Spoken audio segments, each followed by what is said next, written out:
नमस्कार, आप देख रहे हैं विंध्य भारत और आपके साथ मैं हूं अजिता। बीजेपी पर मुसलमान प्रत्याशियों को टिकट नहीं देने का आरोप लगता रहा है। इस बार के भी यूपी चुनाव में पार्टी ने मुस्लिम प्रत्याशियों से परहेज किया है। यही ट्रेंड 2017 में भी देखने को मिला था। यह और बात है कि यूपी की राजनीति में मुसलमान वोटों की खासी अहमियत रही है, लेकिन बीजेपी ने इस परंपरागत सोच से हटकर अलग लकीर खींची। पिछले विधानसभा चुनाव में उसने एक भी मुसलमान प्रत्याशी को टिकट नहीं दिया था। इस बार भी उसका वही रुख है। जब बीजेपी के चुनावी रणनीतिकार और गृह मंत्री अमित शाह से इस बारे में पूछा गया तो उन्होंने इसका दो टूक जवाब दिया। बीजेपी के चाणक्य कहे जाने वाले अमित शाह ने एक इंटरव्यू में कई सवालों के खुलकर जवाब दिए। उनसे यह सवाल भी पूछा गया कि आखिर बीजेपी मुस्लिम प्रत्याशियों को टिकट क्यों नहीं देती है, जबकि पार्टी सबका साथ सबका विकास का नारा देती है। इस सवाल का जवाब देते हुए अमित शाह ने कहा कि कौन वोट देता है यह भी देखना पड़ता है। यह राजनीतिक शिष्टाचार है। एक पार्टी होने के नाते चुनाव जीतना भी जरूरी है। अमित शाह से जब यह सवाल पूछा गया कि बीजेपी का मुसलमानों के साथ क्या रिश्ता है तो उन्होंने कहा कि सरकार और एक जिम्मेदार राजनीतिक दल के नाते उसका जो रिश्ता होना चाहिए वही रिश्ता है।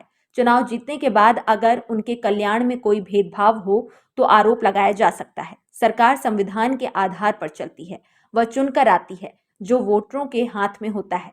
राजनीतिक प्रतिनिधित्व भी इसके साथ ही जुड़ा हुआ है। कैराना और मुजफ्फरनगर में पलायन पर जब उनसे पूछा गया तो उन्होंने कहा कि यह मुद्दा आज भी है। अंतर यह है कि जो अब यहाँ आए हैं उन्हें जाना नहीं पड़ रहा है।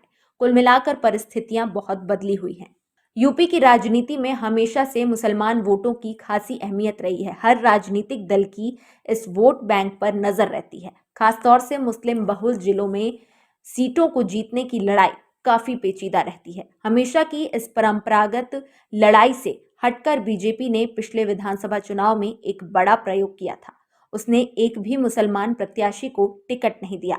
इसके बावजूद आश्चर्यजनक तौर पर प्रदेश में एक बड़ी जीत हासिल की। पिछले विधानसभा चुनाव में मुस्लिम बाहुल्य 29 जिलों की 163 विधानसभा सीटों में बीजेपी ने 137 सीटें जीती थी। दलितों के लिए आरक्षित 31 सीटों में बीजेपी को 29 सीटें मिली थी। समाजवादी पार्टी इनमें से सिर्फ 21 सीटें जीत पाई थी और कांग्रेस को 2 सीटें मिली थी।